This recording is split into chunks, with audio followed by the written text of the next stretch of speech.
సినిమాలో మాధవ్ అనే క్యారెక్టర్ చేశాను. మాధవ్ క్యారెక్టర్ ఏంటంటే అతను బడ్డింగ్ యాక్టర్. బయట కూడా మనం యాక్టరే కాబట్టి సినిమాలో నాకు కావాల్సిన నేను మామూలుగా యాక్టర్గా చేసే అబ్జర్వేషన్స్ అవన్నీ కూడా అవినాష్తో డిస్కస్ చేయడం, అవన్నీ మరింత బాగా రావడానికి అవినాష్ అలా చేద్దాం ఇలా చేద్దాం అని చెప్పి చాలా లైవ్లీగా, చాలా ఇష్టంతో, ఎంతో ప్యాషనేట్గా లైవ్లీగా చేసాం మేము. అది స్క్రీన్లో కూడా తెలుస్తుంది. అసలు మామూలుగా మనందరికీ సినిమాలు అంటేనే చాలా ఇష్టం. ఆ సినిమాలో ఇంకో సినిమా గురించి సినిమా తీయటం అంటే అది ఇంకా చాలా బాగుంటుంది చూడటానికి.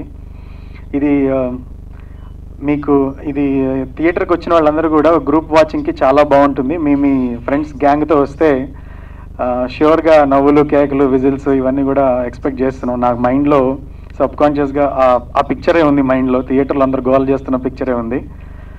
ఈ సినిమా చాలా డిఫరెంట్గా ఉంటుంది, రెగ్యులర్గా అనిపించదు. ఎందుకంటే డైరెక్టర్స్ అండ్ రైటర్స్ చాలా వాళ్ళ బేసిక్గా వాళ్ళ వ్యక్తిత్వమే కొత్తగా ఆలోచించటం కాబట్టి సినిమా ఎక్కడ చూసినట్టు అనిపించదు. బ్రీజీగా చాలా కొత్తగా అనిపిస్తుంది. సంభాషణలు, అందులో ఉండే కాన్వర్జేషన్స్ కానీ, అందులో వచ్చిన కామెడీ కానీ, తీసుకున్న ప్లాట్ లైన్ కానీ అన్నీ చాలా కొత్తగా అనిపిస్తాయి. ఇలాంటి ఫిలింకి ఇంత అడ్వాన్స్డ్ ఫ్యూజన్ ఉండే, లిరికల్ వాల్యూ ఉండే ఒక మంచి మ్యూజికల్ ఎక్స్పీరియన్స్ రావడం మనకు చాలా అరుదు. ఈ ఫిలింలో 3 సాంగ్స్ ఉన్నాయి. Emotional song, rap song and love song, ఇలా చాలా బ్యూటిఫుల్గా ఉన్నాయి. సో అది థియేటర్లో ఎక్స్పీరియన్స్ చేసినప్పుడు ఒక రకమైన హై వస్తుంది. థియేటర్లో చూసిన వాళ్ళందరూ కూడా అదే అన్నారు, మాకు కూడా అదే వచ్చింది.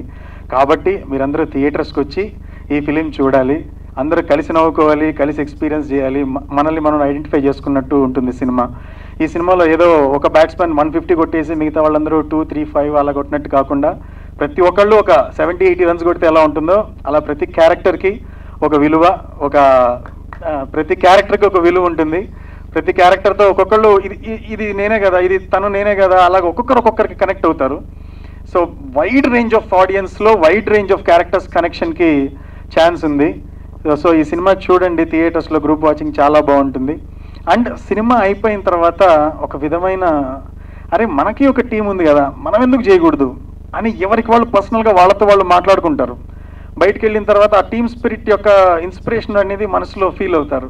ఇలాంటి టైంలో మనకి సోషల్ మీడియా ఇవన్నీ వచ్చిన టైంలో ఒక లైక్ మైండెడ్ పీపుల్ మన పక్కనే ఉంటే మనం ఎన్ని చేయొచ్చు అనే ఫీలింగ్ వచ్చి అరే రారా పదరా మనం చేద్దాంరా అనే ఒక ఫీలింగ్ ఆడియన్స్లో వస్తుంది అని నేను గట్టిగా అనుకుంటున్నాను. నేను సినిమా చూసినప్పుడు, నేను చేసినప్పటికీ నాకు ఆ ఫీలింగ్ కలిగింది. ఇలాంటి చాలా బ్యూటిఫుల్ ఫీలింగ్ అన్ని సినిమాల్లోనూ రాదు. ఈ సినిమాకి అందరూ వాళ్ళ బెస్ట్ ఇచ్చారు.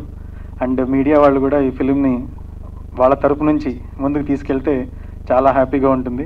మా అందరికీ కూడా ఇంకా ఇంకా ఇంకా ఇలాంటి ఫిలిమ్స్ని మీకు కేటర్ చేయడానికి అవకాశం వచ్చినట్టు ఉంటుంది. Thank you so much.